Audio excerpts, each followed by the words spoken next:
I haven't seen the hats or the shirts. My understanding is they're pretty ugly. Welcome to Cocktail Hour with Rachel and DMac. Hi, Rachel. Hi, we're back. Oh my gosh, I've got my light on. We've got Dirty Martinis tonight. Hold on. Oh my gosh, I'm so excited. Make it official. Turn it on. Oh, there it is. Everybody. Is that too bright? Hold on. I know I always had this issue before. Like, tell me when it's good. Perfect. Yeah. Fantastic. I gotta go down just a little bit. How you doing? What are we doing here? Okay, so I just went live over on TikTok while I was making my Dirty Martini. Okay. And I know people were excited about the reunion between you and I. It's funny because we've been talking about this for months and months. Ridiculous. So I'm excited to finally be back. Cheers. All right, let's talk about the drink of the day. Cheers. Now, I am not a martini guy. You know what? Me and Cat Cave didn't realize we don't even have martini glasses. And then I went into a liquor store. Like, I do love Cat Cave. I do love my wife. Yeah. I love her more than life itself. But we have had like crazy little fights about cocktail hour and making the drinks over the time. So in case people did not tune in previously, DMac and I have always made a drink based on the Broncos opponent. So like if they played the Bengals, we did like a Cincinnati themed drink, etc. Yeah. Some of the drinks I have found have been rather difficult to make. They've been good, but rather difficult. And Kat gave DMac's wife, who's amazing, seems to always end up at the liquor store doing going to get it for you. As we did today, although this was not complicated. Like it's like gin or vodka. Yep. And my wife, Cat Cave, goes, we got vodka. We didn't, but we did have gin at home. Okay. Vermouth. Yep. And we go into the liquor store, and the only thing of vermouth is like huge. And that's too big. And the guy was like, well, that's the smallest thing we have. And then it was the olives, and the guy's like, well, you could buy it here. You should just go over to the grocery store. I'm like, no, we're buying it all here. Then I go to the guy, do you sell martini? Because I was told by people at work, they'll just sell martini glasses at the liquor store. Oh. And I'm like, okay, I don't know, right? Yeah. So I go, you sell martini glass? Oh, no. And then he goes, go to Goodwill. And I'm like, what? Go to Goodwill. So instead we just have a cat wine glass. I got a cat. I'm sorry. Now, do you put the olives in the drink? Mine are hanging down there because I am using a toothpick and I have not an actual thingy-majiggy. Oh, so there's a specific thingy-majiggy for the olives. I have a toothpick too, so. Cheers. Missed you, Rachel, doing this. I know, we're back. We hope that you guys are all excited about it. Cheers to everybody in the comments. We see you. We love you. The Broncos. All right, just to explain, this is a little quirky because usually we got to fix that. You had control as well as I do. But right now, I'm the only one that has control of the comments. Is that right? Yep, correct. All right, so we got to fix that. We'll get back to it. All right, so we're here. Yep. It's crazy how long this took to get together. But we're streaming where are we streaming? So we're on my Twitter. Yep. We're on your TikTok. Is that right? Nope. I was live on my TikTok. I don't know if you can connect this to TikTok. Oh, so you were already going. You were doing something else. I made my drink with everybody to get them excited about it. So. Oh, that's so cool. All right. And so now, but we're on Altitude's YouTube page and Twitch as well. Altitude's Twitch. Perfect. And let's see here. Feels good to be on a playoff bye week again. There you go. It's my guy Brian who loves Brandon Cristal. He loves Brandon Cristal. Oh. Yeah. Is very special. He's very special. So it's a bye week, yeah. How's this year been for you hanging out with the Broncos this year? It's been good. It's been a grind, right? This is my first year being out at Broncos every single day that they have media availability. So it's been a grind, but getting into the locker room and getting to be there every single day with the guys, like you really start to learn personalities. You start to get a feel for what it's actually like in the locker room. And I think that's really important when you look at this team as a whole, right? There have been times where you've looked at locker rooms where they've been really cocky. There's been times when you've looked at them and they've been really calm. This group is very calm. But I also felt like towards the end of the season, they were getting a little bored and they were like ready for a real challenge, right? When you're going up against backup QBs, there's no way you can feel that motivated. So I think they're excited for the playoffs to get rolling. I can tell you that. Yeah, I am too. I'm actually, check this out. I haven't had a vacation day. And first of all, let me say I'm grateful just to have a job where I would need a vacation day eventually. Let's just start there. So I haven't had a vacation day since training camp. How about that? And I'm taking tomorrow and Friday off. Nice. Yeah, and we're going up to Winter Park. Nice. And you want to come crash my birthday weekend? Yeah. You're going to be up there too? Is that right? Yeah, we'll be we're kind of bouncing a little bit all over the place. So we'll be in Silverthorne staying at an Airbnb.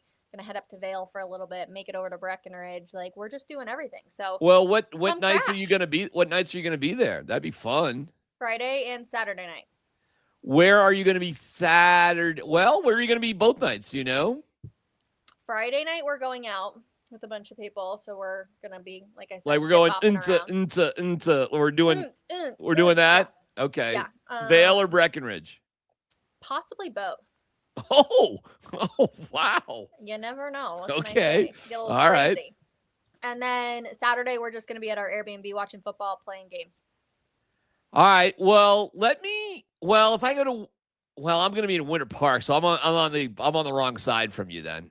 Fair. So if I was staying at Copper, I'd be, so that's not really going to work. So. Also, it'd be so funny if you rolled up. Well, yeah, but I'm going to be over Berthoud Pass. I'm on the wrong side. You are. It's okay. Happy birthday, by the way, coming up though, right? Thank you. Yeah, it's going to be on Monday. Crazy. How old? Do you mind saying how old you are? My dirty 30. Get it? Dirty What? Martini. Oh, so this is what this is. Dirty Martini. Dirty Martinis, everybody. Wow, you were 30 on Monday? 30. How do you feel about that? Honestly, good. I feel like this is the most comfortable I've ever been, is like myself. I feel good about my career. I feel good about my personal life, like family. Everything's just really good right now. So knock on all the wood that it's not going to end. Yeah. But I'm happy. So yeah, I'm excited about 30. I hated in your 30s. I hated my 30th birthday. Why? I don't know. I think it's just because I thought I'd be doing more in my career. At 30, I was I'm in Buffalo. I didn't get a job at KBPI in Denver. I did end up getting a job in Washington DC, but it wasn't a great job.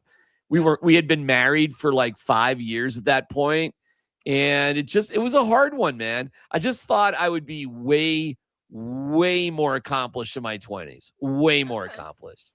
Yeah, I really struggled on that sort of thing. I didn't even start at the Fan Rachel until I was 40 years old. So I had done radio for a long time, but I just hadn't really found my way. And I hadn't, I don't know, man. It was a grind for me. Nothing was easy for me. You're also a legend. So like it all worked out clearly. Yeah, but like everybody knows me. Like, think about this just for a heartbeat. So you're so young, relatively.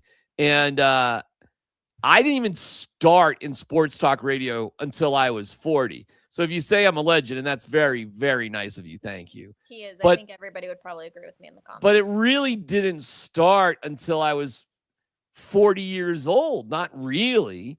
Mm-hmm. I'd done a lot of other stuff. And every now and then, like I just had a dude come up to me the other day and was like, I remember you from KBPI and at Birthday Bash with Godsmack and Bush in 2000. How about that story, right? And I was like, oh, man, that's awesome. But I don't think that's like put me on legend status. It was cool. And it's so funny when you talk about the Broncos, for example, or Denver sports, like this is like my second or sometimes third time through all this stuff, which is pretty wild to like go through like generations, Rachel, of sports things. But because what we do is so current, it's up to date, I never feel like I hate hearing about being old or whatever. And at 30, I felt like old at 30 for whatever reason. Stupid, right? Dumb. But then I had a kid, and my wife had a kid, and I watched her have a kid. Oh, that's lovely.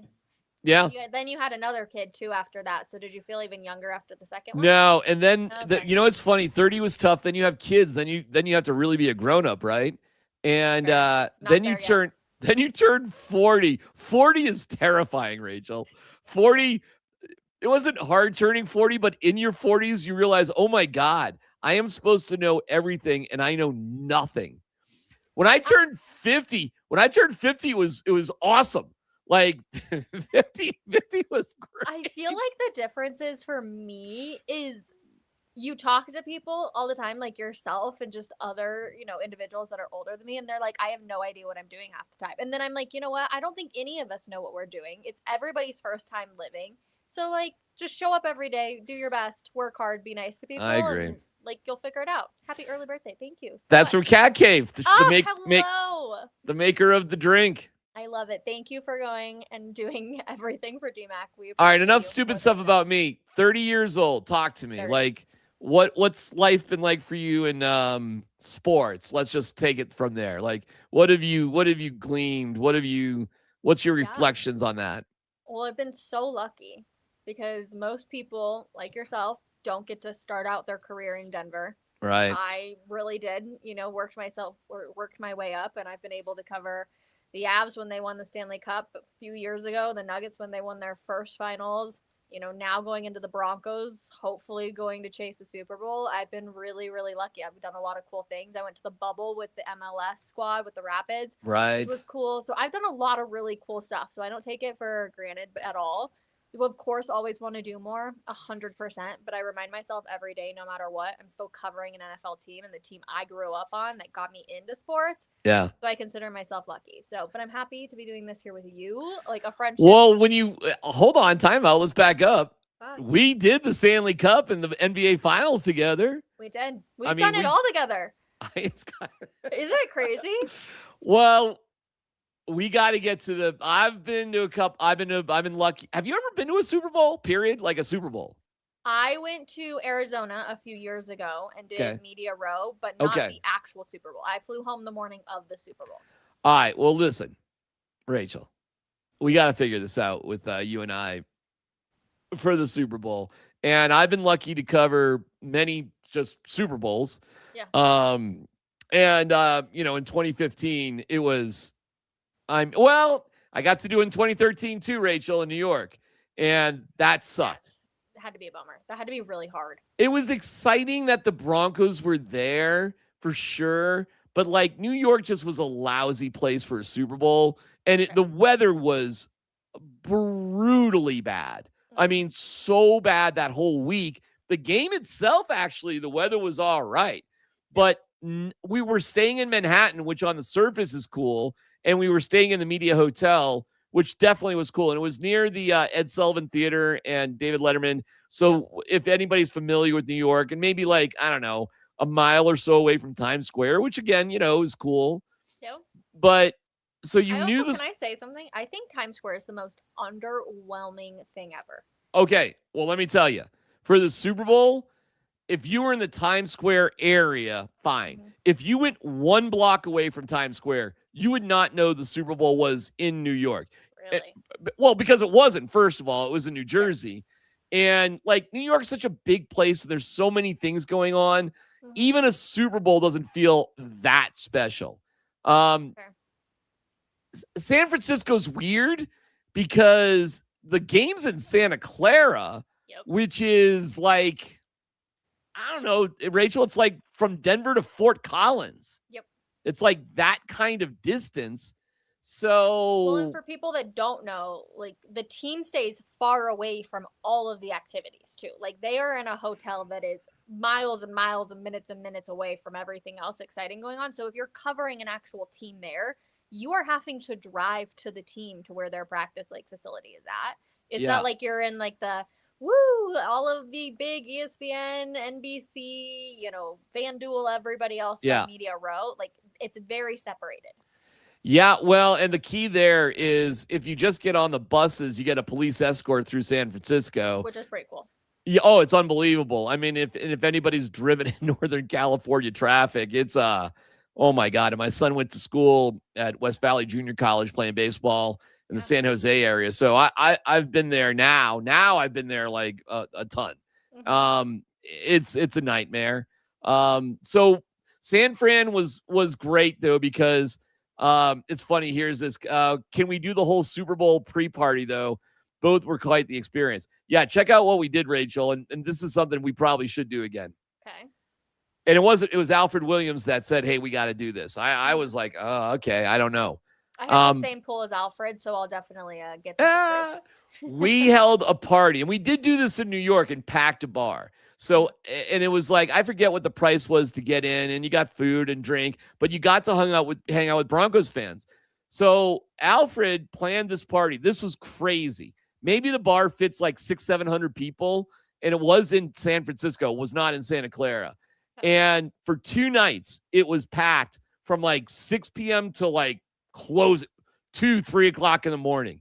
And Rachel, I'm telling you, it was unbelievable on Friday and Saturday night. It was just packed with Broncos fans. Yeah. Packed. The excitement level was unbelievable. We had people, Rachel, from Denver fly out to just go to the party and fly back to Denver for the Super Bowl. Like, it was like that. It was crazy like that. Honestly, though, worth it. Like, there's not a lot of times that your teams get to this point. That's why I'm sitting here even thinking about this year. If the Broncos make it, like, you have to go because you never know if it'll happen again. 1,000%. Yeah. And I'll say this. When you watch the Super Bowl, like, you want to be around a Super Bowl, you do want to be around Broncos fans. You do. Because it's just so much more exciting. Now, it's a little weird, like when you're watching on TV, because maybe you're missing things or whatever. But my advice, here's what's weird. It's not necessarily great in the stadium, though. How about, think about. It's so many celebrities. It's companies that have bought out boxes and rows of seats for people. Like, they say it's the AFC Championship game, they always say, feels more like a Super Bowl because it's like a home crowd. You could feel the energy compared to a Super Bowl. I have been to 3 AFC Championship games. Okay. I've been All to working? Sort of. I mean, I was at the 2 for Denver for the 2 Super Bowls in 13 and 15. And I was also in Buffalo when the Bills played the Kansas City Chiefs with Joe Montana. That's how old I am. To go to their 4th Super Bowl they won. Yeah. I'll kind of agree with that. Like, so that was the crazy one. Have you ever heard of John Wayne Bobbitt? No. Okay. All right. Oh boy. John Wayne Bobbitt was this is back in 94, I guess. Okay. His wife, Lorena, who was from like El Salvador or something, she got mad at him. So she cut off his penis. She drove away with his penis and threw it out of her car window. John Bobbitt called I know, this is a true story. John Bobbitt called the police, said she cut off my penis and threw it out a window. The police, this is no lie, found his penis and it was surgically reattached. I shit you not. And how does this relate to the Broncos? John Wayne Bobbitt, because there was a court. This is like in the beginnings of court TV. So if you think of like the OJ case and all that, the John Wayne Bobbitt, Lorena Bobbitt was like a court, like it was on court TV. So we were getting all the details of the severing of the penis, the throwing of the penis. Can you imagine the cops were like, oh, no, I didn't. I didn't find it. I didn't find the penis. But what? My point is, he was from Buffalo. Okay. He was a celebrity. So we did a big promotion go to the AFC Championship game with John Wayne Bobbitt. It was a 97 Rock in Buffalo. I swear to God. It was a huge promotion we did. And I was the chaperone because John was a fucking idiot, okay? This might have been one of the dumbest guys I've ever met in my life. And so I was the guy that made sure our listener went with John Wayne Bobbitt to the AFC Championship game. That is a true story. And if you're not familiar with John Wayne and Lorena Bobbitt, you got some fun YouTube research going on in your lives after this is done. Okay, true story. So 2 questions. I guess 1 comment. That's a story you're not going to hear on the radio, everybody. So that's why you have to tune into Cocktail Hour. There you go. Second, how long did she go to jail for? Oh, that's a really good question. She was definitely found guilty because she. I would assume that this just happened. She definitely did it. That's a good question. I don't know. That's good research. All right, hold on. All right, we can Google this up. Lorena Bobbitt jail time. That is so wild. You've never heard of it. Oh, no. She did not serve any jail time. She was found not guilty by reason of temporary insanity for the malicious wounding of her husband, John Wayne Bobbitt, in 1994. So she underwent a 45-day evaluation, observation, and diagnosis period at a psychiatric facility. Okay. Yeah, so that was before. You know what's crazy? That was at 97 Rock when I was in Buffalo in 1994, where I worked with Mark Stout. And gang there in Buffalo. So that's my 3 AFC Championship game experiences. I went with my dad to the AFC Championship game in 2015 before they went on to win the Super Bowl. That's awesome, by the way. You go with your dad to that. Amazing tickets. It was an absolute blast. So I loved doing that. It's the only one, though, I've been to.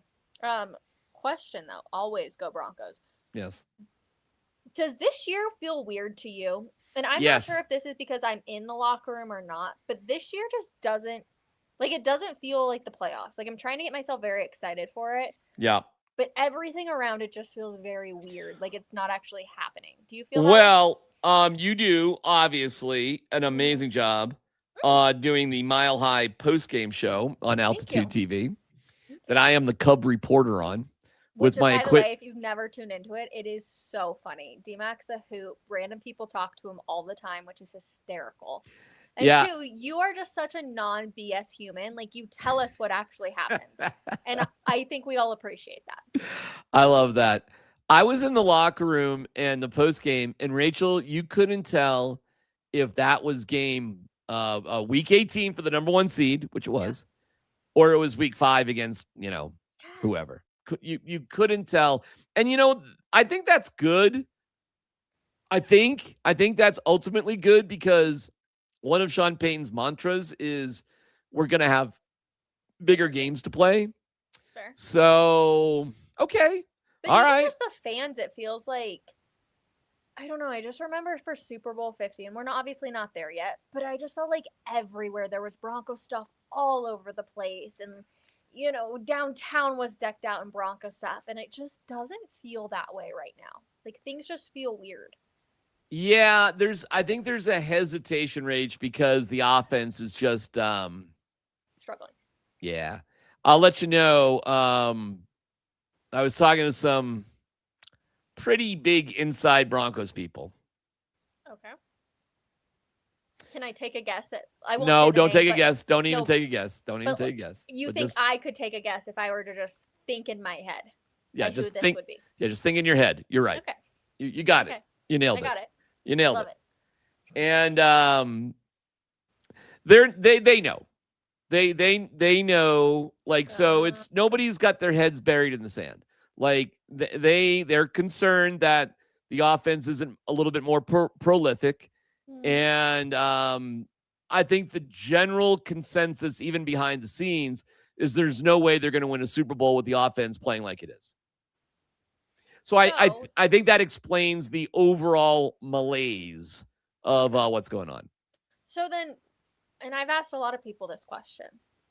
No matter what, then, this season is a success. Oh, right? God, yes. Like, no matter, even if they don't make it to the Super Bowl, it's a successful season. I think so I do too. because, well, my prediction for the season was 11-6 and winning a wild card game. I didn't think they would win the division, but I thought they'd go 11-6 and win a wild card game. And that's what they've done. Not 11, 14.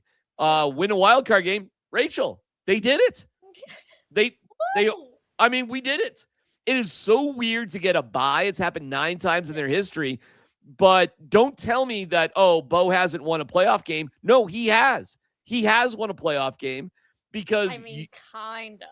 Oh, you're going to push back on that? You don't think so? No, because there is an emotion, there is an energy when you actually take the field in a playoff game that you have to be able to overcome. He hasn't had that yet. This story. I learn something new every single time I'm on with you. Every time. Yeah, I didn't expect that story to come up. That's for sure. Here's Brian. DMac is approximately 56.5. Yes, I am. You're 56? I know. Isn't that fucked up? That's crazy, right? Honestly, would never have guessed. No, good. Because I want to be. You act much younger. Yeah, that's why it kills me when my guy, Vic Lombardi, who I love, I love him. always talks about like, oh, I'm an old guy. This and that, this for an old guy. I'm like, hey, dude, we are the same age. So shut up. And Mark Mosier, who's got the crazy gray hair these days. You know, it's like, really? We're all 3 of us are the exact same age. We were all born in 1969. We're all 56 and change. All 3 of us. And I look at those 2 and I'm like, oh my God, are they old? Holy cow. Like there's no way. Well, there's no way I'm old like those guys. Come on, man. No. You know all of us, right? I do. You are definitely not. You act much younger. I think it's a mindset thing. I think. Yeah, man. Here's why. Like, I get on my bike. I get outside on my bike, Rach, every day. I can't wait. I can't wait for the next adventure. I love going to games. Yeah. I love hanging out with younger people. Like, you know what's funny? I don't really think of you as young either. I think of us as kind of just the same. I don't really think of us as I don't know, you're just like a good friend and we're pals and we 26-year difference. I never think of that. Do you? Do I? You don't? I hope people always say though, we're the duo that shouldn't work that just does. I agree. I agree too. We're both sitting here drinking dirty martinis on a Wednesday. By the way, yeah, kind of tricky initially, but okay. Like, I'm like kind of digging it. You know, it's good. It's it's good. Yeah, you have to like olives, obviously, but they're good. In the beginning, I was like a little whatever, but like, I've never really drank martinis. But now I have, 20 quarts of vermouth. Yeah. So. You did buy it? Well, what else is that? Yeah, of course I bought it. We have the most ridiculous liquor cabinet. It's like it's more of a liquor stand. Yeah. And because we don't drink liquor. We don't really drink mixed drinks, but I love them. We really don't ever drink either. Like, truthfully. It's on rare occasions.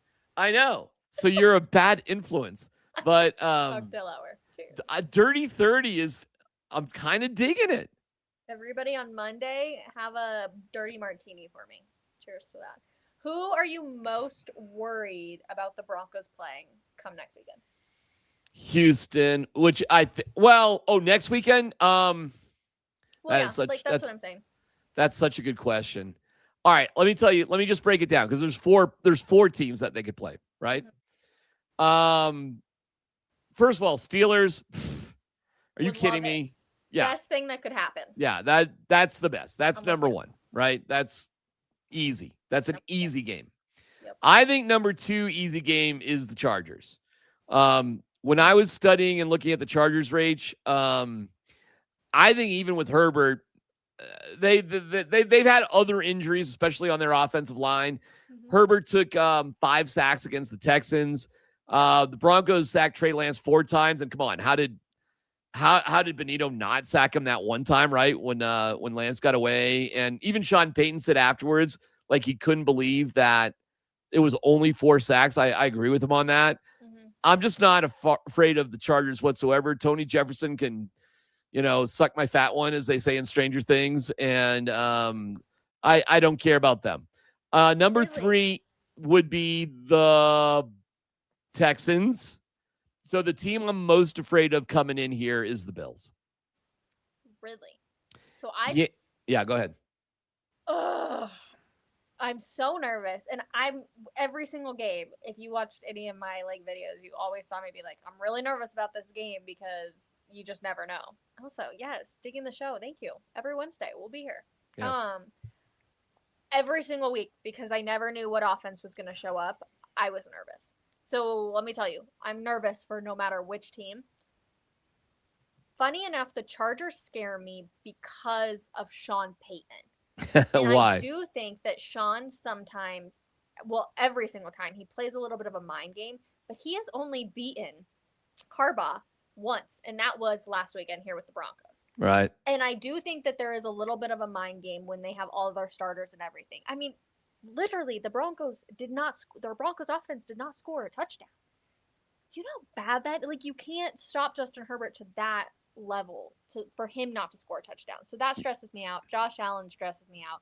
I think obviously if you want a bad defense, you want the Bills to come into town because hopefully you can move the ball. But then the Texans scare the crap out of me because of how good their defense is.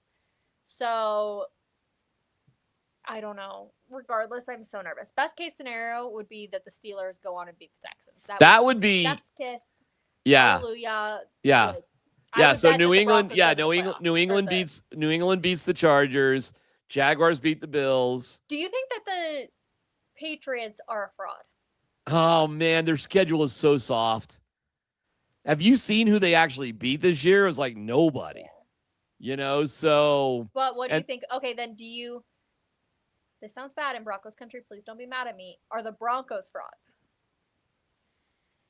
Because look at who they played, but look at how many backup QBs they have. In Houston, they played against a backup QB. The Chargers, the Chiefs, I don't think they're frauds because I see where people could go with that, but they had to win so many games coming from behind in the fourth quarter that I feel like no matter what position you're in, the ability to come from behind is pretty unique.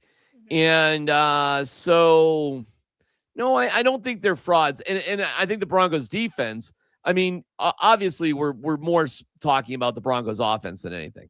But I think the Broncos defense is incredibly legit. Although I'll tell you this, their inability to get takeaways this year was unexplainable. I mean, it was crazy. And we found out after the game that emphasis, and they're showing videos, and they were putting pressure on the defense because the club record for the least amount of takeaways ever in Broncos history was 13. And you could say that the Broncos did beat that record because we're only in a couple years here where you have 17 games. So that 13 was based on 16 games. And the Broncos had 12 takeaways. So, Rachel, look at the difference that the 2 takeaways, and if you want to call a stop on fourth down, a turnover on downs, okay, cool. I could roll with you on that. It's not an official stat, but they had 2 takeaways and a turnover on downs. Look at the difference that made. And I thought, Rach, we're sitting next to each other at the game. I thought at 10-0, they were going to win 30-0. I was like, oh, well, this is going to be kind of easy. Didn't you have the same feeling? Yeah, I was like, this is really exciting. And then things got so boring that I could have probably have taken a nap during the game because truthfully, I don't think the crowd was in it. I don't think anybody was in it because we just saw field goals and they're going against so many backups. And it's like, why can't you score points? Why can't you get touchdowns? And everybody was sitting there being like, oh, Sean Payton was holding back the playbook. No, he was not. They just could not convert. Okay, I'm sorry. Hey, you two, will this be Wednesday at what time? 6 p.m. on 6 the p.m. dot.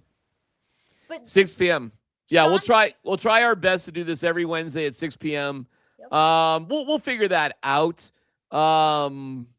Sometimes it'll be interesting here, Rach, when see, I don't know how much I can talk about your life, but with the Nuggets and the Avs, it'll be interesting because we both have responsibilities there too. Yep. So we'll probably keep that under wraps, I would assume.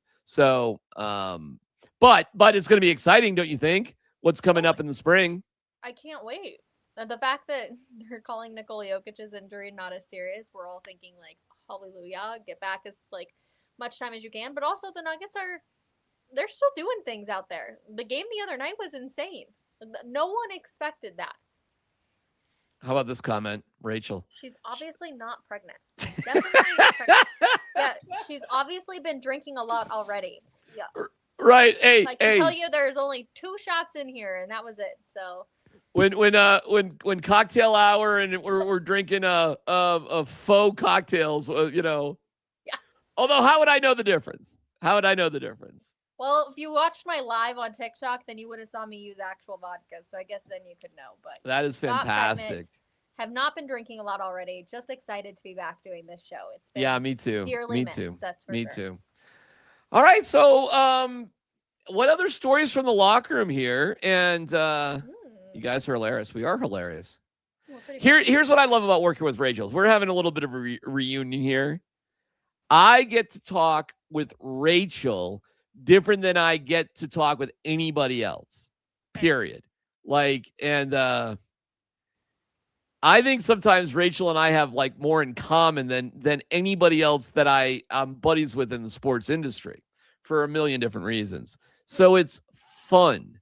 And I don't know, Rach, when I got to talk to like the dudes all day, every day, it's not that I don't like the dudes. Okay. I like the dudes and I love my former pro athletes that I deal with all the time. Yeah.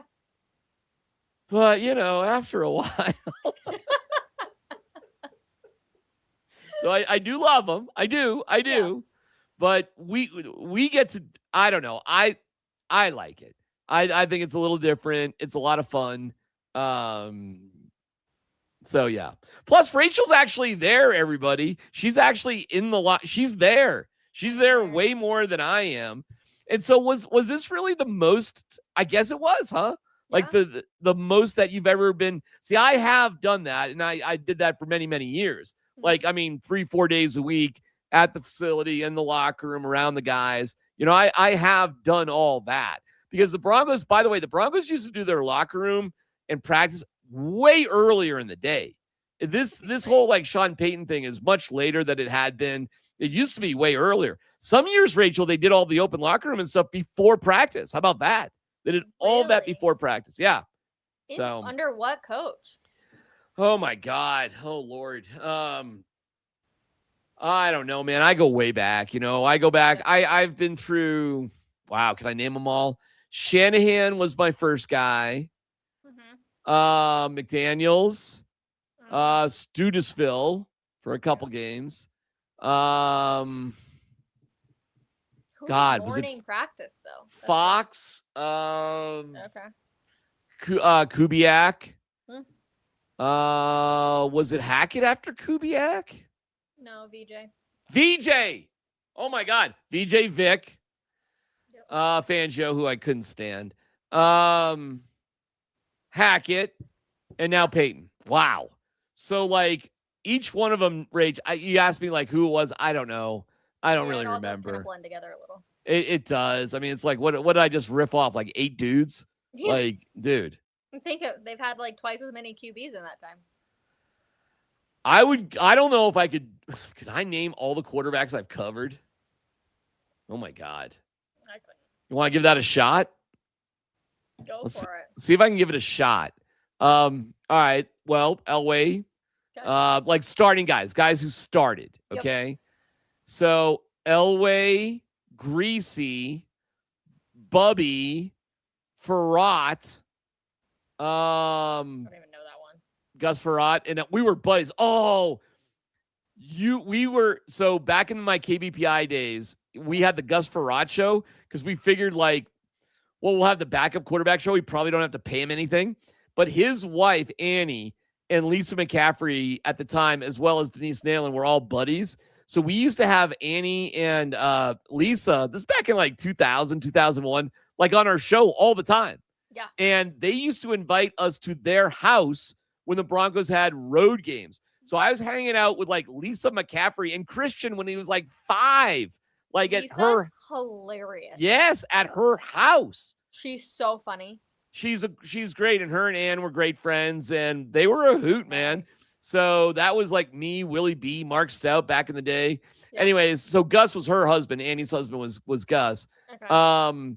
Jake Plummer, Kyle. Then Plummer, and then Cutler. Yep. And then we go Orton, Tebow. Yep. Manning. Yep. And then it gets squirrely. This is where I'm going to lose, guys. This is where there's like 10 different quarterbacks. Yeah. Then we go Simeon, Paxton Lynch, Brandon Allen, Case Keenum. Oh God, help me. Drew Lock. I couldn't tell you. I was in college during these days. You know what I mean? Like, it was crazy, right? Like who? Flacco, right. I forgot about him. God, it was crazy. You know, one year, Rachel, the Broncos had 4 different guys start at starting quarterback for the Broncos. 4 different guys. I was talking the other day with a friend, and I was like, yeah, do we remember the COVID game? Because they all decided to take off their bracelets, and then they couldn't start. Like, just think about that. How weird that would be if that happened right now. Can you name, all right, can you name, this is a great trivia question. Can you name all 4 quarterbacks who were in the room when they broke their COVID bracelets that led to the most embarrassing Broncos game of all time against Sean Payton? Yeah. Can you name all 4 quarterbacks? No. Can you name any of the quarterbacks? Drew Lock. 1. I'll give you the one you'll never get. I'll give you the one you'll never get. Jeff Driscoll. Yeah, I would never have gotten that. I can picture both. He was a long time 3rd string quarterback for the Broncos. Yes. Go for it. You're there. I know. I just can't. I can picture his face, but I can't think of his name. Brett Rippon. Yeah. And then who is? You'll never get the last one too. It's Blake Bortles, who was their right. So the Broncos were so stupid. Yeah. They had 4 quarterbacks on the roster.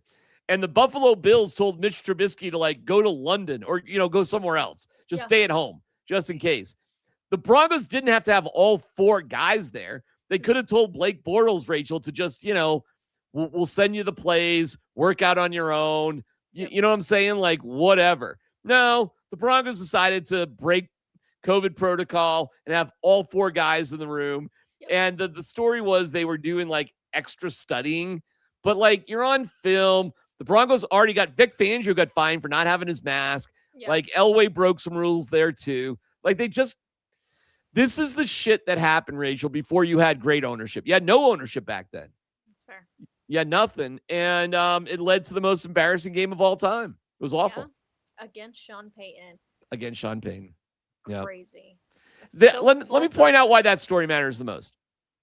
Ownership. I'm not kidding. I tell people this all the time. Night and day difference. Night and day. It is insane. Just even for media and how well they treat us. Like, and you hear players every single time they get on the podium talk about how amazing it is, how everything they ask for is there when it comes to recovery, when it comes to practice equipment, like everything. It's amazing. And they've been so good for the community. I applaud them. Yeah, I do too. I think it's ride a bike with one of them. I had a chance, and I had a kid thing, and I couldn't do it. That's the biggest fumble of your life, DMac. I'll ride again with Greg at some point. He's been awfully nice. The weirdest question I have when it comes to millionaires and billionaires is what brand of socks do they buy?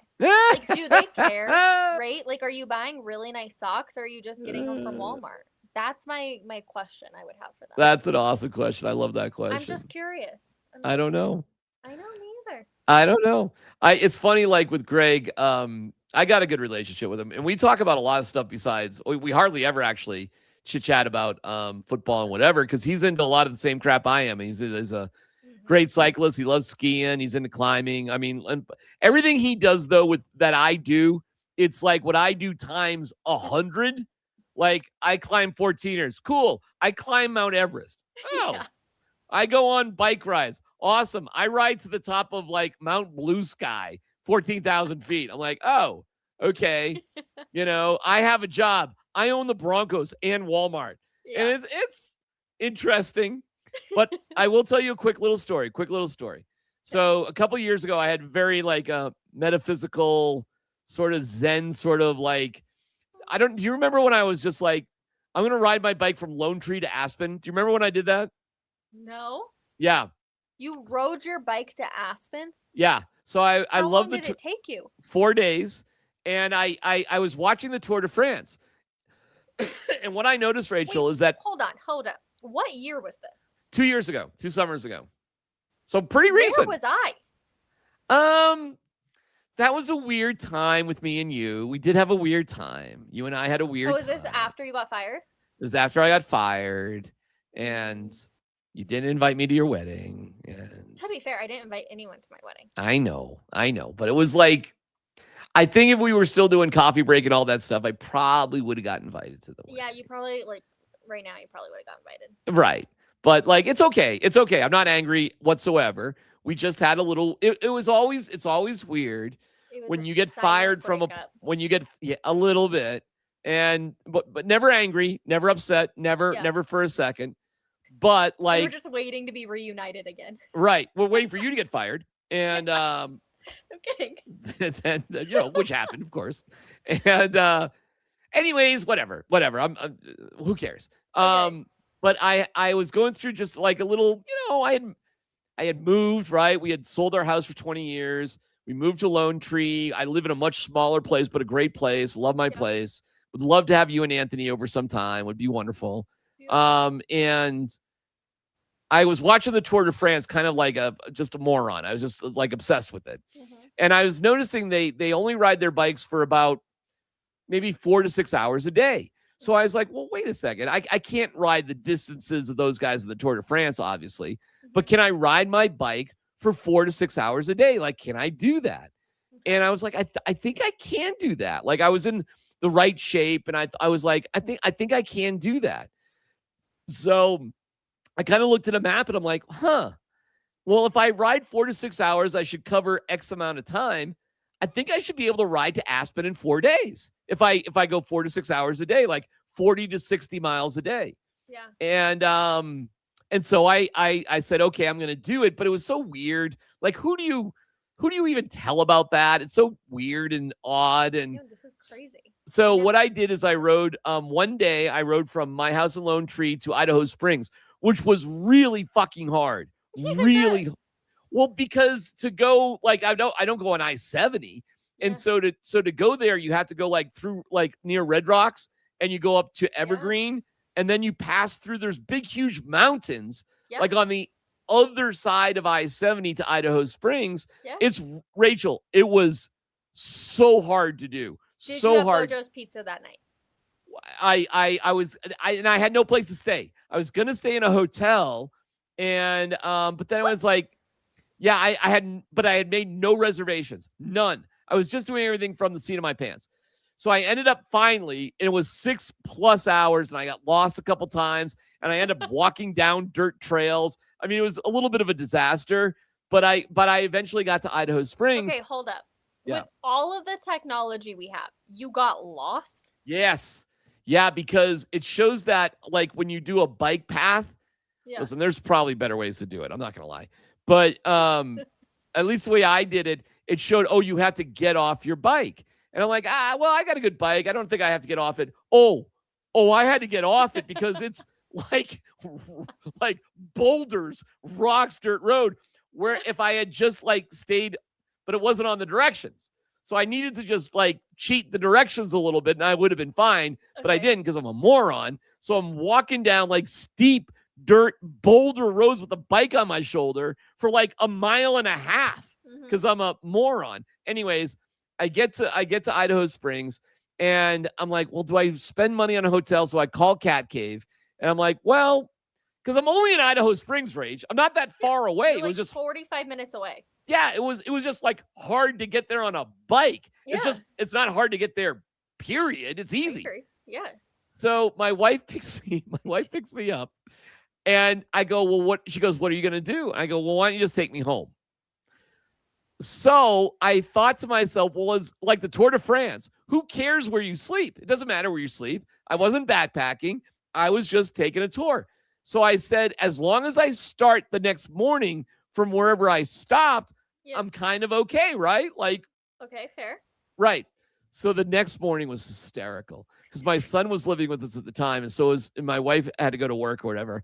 And I put on all my bike gear, but I was scared to ask either one of them to give me a ride back to Idaho Springs.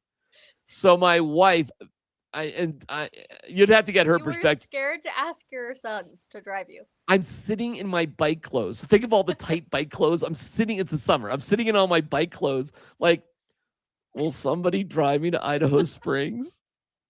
And so my wife said she would, and she drove me to Idaho Springs. But like, I thought so much, Rachel, every single second of turning around. And then I got to the Loveland Pass, and I'm about to go up the Loveland. Hard too. And I was like, "Are you gonna come like hang out with me?" I'm saying this to my wife like before I started, and she goes, "No, I'm not," because the next time I would see her then would be theoretically above Copper, 10,000 feet. That town, that way high. What? No. Oh my gosh. I know if you go up whatchamacallit instead of stay on 70. Yes. No, it's not 70. It's oh my God, what is the name of that town? It's gonna come to me. Highest elevation. I can't believe I'm not. This is the Martini kicking in right here. Hold on. Oh my God. Are we already getting in the comments? I'm on it. It is Leadville. Yes. Sorry. Anyways, like if I don't see her, so anyways, she goes, I'm not coming. So I'm like, okay, I'm at the base of Loveland Pass. This is going to be hard. And there was weather rolling in. So I did the smartest thing I ever did. I did have a free place to stay. I had a buddy of mine in Dillon who said I could stay at his place, but I made a hotel reservation in Keystone. And I got to the top of Loveland Pass. And as I started going down, Rachel, I have never in my life on my bike been in more torrential rain than I was from the top of Loveland Pass into Keystone. It was unbelievable. I thought I was going to like die of hypothermia. It is rain and there's nowhere to go. There's nowhere to go. Nowhere to go. And like, even when you get down Loveland Pass towards A Basin, you still got like 7 miles to go downhill before you get to Keystone. Like, and it is downhill, which is good, but it's kind of scary. It's raining hard. I'm shivering. I had a hotel reservation, thank God. And then I pull into the hotel, which is so funny. I didn't have a car, just rolling my bike. I took a hot shower. There's a Mexican place next to the hotel. I got hammered with all the locals at the bar. I mean, hammered till 2 o'clock in the morning. I just got blackout drunk with these people. And the next morning I was waking up and my goal was Leadville. Getting to Leadville actually was hard a little bit. It's all uphill, but the weather was fine. And then I'll tell you this real quick. Way hungover. I mean, it was like I was almost like throwing up on like Dillon Lake. I was like, isn't this pretty? Your mental is tough. It was ridiculous. And then up over Fremont Pass, which is hard. But I've done that before. It was hard, but it wasn't like impossible. Then I get to Leadville, and I was talking to Greg Penner this whole time about what I was doing. And Greg gave me the most encouraging advice. And because I had to get over Independence Pass the next day, and that's 17 miles uphill over Independence Pass into Aspen. And there's a beautiful area called Twin Lakes, and there's the Twin Lakes General Store. And Greg was like, listen, whatever you do, stop there, take some time to sort of appreciate what you're doing, and really just sort of take it one pedal stroke at the time, and you'll get there. Like he was following up with me. I wasn't even reaching out to him at this point. He knew what I was doing, and he was following up with me. This had nothing to do with the Broncos or being rich or whatever. It had nothing to do with that. It was just him being like a good dude and curious about my little adventure. Yeah. And I got up and over, and when I came down the hill, my wife was there in Aspen to greet me when I got into Aspen. And my dad, I'll get a little sentimental here. He wanted to be Hunter Thompson. He wanted to be a writer. My dad's now 89 years old. And he just never really fulfilled that dream, although he wrote 2 novels, which was amazing. But he never really achieved that sort of goal. but he loved the Hotel Jerome in Aspen. Hunter Thompson lives in Woody Creek, but he always talked about having a beer at the bar in the Hotel Jerome in Aspen. I've heard that story from him, Rachel, 10 million times. Yeah. So one of the most gratifying moments of this whole journey, it was great getting encouragement from Greg. It was great, and I really appreciate it.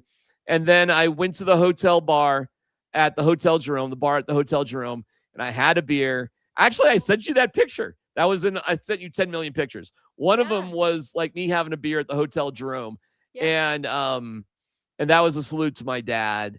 And that's that very, very long story. I love that. Well, I love that for multiple reasons. First of all, so impressive. I could never do that. So applause to you. Second, Greg Penner, just like a humble dude. Like, again, he's just a dude. He's so great. Twin Lakes is absolutely beautiful. I love that you did that for your dad. I love that your wife met you there. And I'm now trying to pull up the pictures that you sent me. Hold up. Oh, if you could find it. It's the one I have a black t-shirt and I'm holding a beer and I got a I know I sent you like 10 million pictures. That wasn't fair. He did. No, you're fine. Hold up.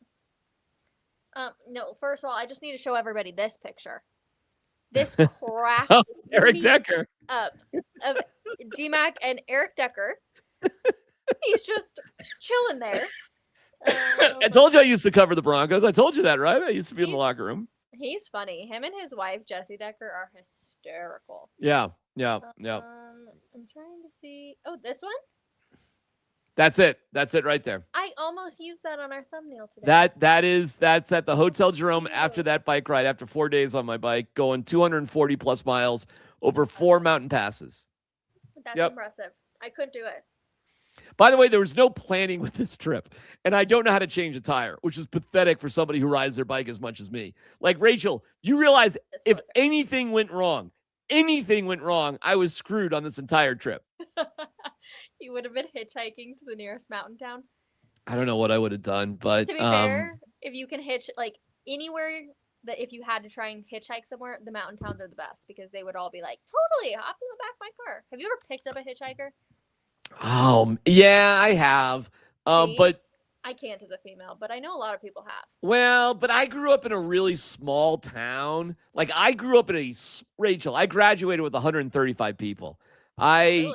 I grew up in a town of less than 10,000. I lived on a dirt dead end road in Ipswich, Massachusetts. So like picking up hitchhikers and stuff like that, you know, it wasn't a big deal. I'd never do it now. I would never, ever pick up a hitchhiker now. Never in a million years. Nope, never. I do, however, I think this is going to be one of my 2026 resolutions. Give it to me. Is to keep dog food in my car and give dog food out to any of the homeless people that we see with dogs. Oh, wow. Yep, because I feel for those dogs, and I know all of those people, they try so hard to keep their dogs healthy and happy. So that's really cool. If I could give you something, that's, I think, going to be one of my New Year's resolutions. I love that. That's wicked awesome. I love that. Do you still have one of your cats? We have Ross and Rachel. Oh, they're both still around. Okay. Oh, yeah. Well, you know, Ross is a trans cat now. I told you that, right? I do. Ross, but a great swimmer. All right, you know what? I'll just leave it there. I'm not even going to bother explaining it. Oh my gosh! In case you missed that part, back when DMac and I did Coffee Break, he had he would poke at his cats a lot and try and I don't know if you were trying to piss him off or if you were just trying to get a reaction out of him, one way or another. A little bit I of both. Plenty of good videos of DMac and his cats, but I'm glad Ross and Rachel are still kicking it. All right, Rach. Fun hour as always. It's been an hour. It's gone like by in 5 seconds. Yeah, truthfully. And I'm gonna get it. Maybe I'm gonna get another one. I did. Did you finish yours? I did. Did you? Oh gosh. All right.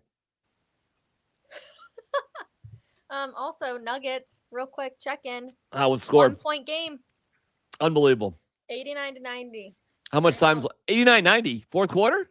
Fourth quarter. 7 minutes left. Wow, nobody's scoring. Let's see. All right, well, later tonight on the old digital here for Altitude, Dan Tanner's going to be along with In the Paint.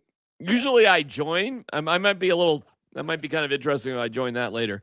But we'll have more on that. And we'll be doing this every Wednesday. Yep. And next week we'll be probably a little bit more focused, right? Because we'll know the opponent. And Rachel will have been in the locker room and blah, blah, blah, blah, blah. So we'll take it on Twitter, though, both of us, and I will make sure we post whoever the opponent's going to be for the Broncos. I will try and find a themed drink around that. Right. DMac will repost that, and then you guys can also join in with us, make the drink. Let's have a fun week next week because it is the playoffs. It's hard to believe, but I'm so excited. DMac, thrilled to be back with you, of course, as always. All right, we say goodnight. Good night. Good night. I said good night. Each week there's a look, am I ever happy? No. All right. But we shouldn't be as coaches. I know fewer words have never been spoken, Mark. Speak up because you're always here, but you always never make eye contact, never have any questions, but you have a lot to write. Truer words have never been spoken. Thank you. You're exactly right. So, but I think that's a good trait. There's some things when we watch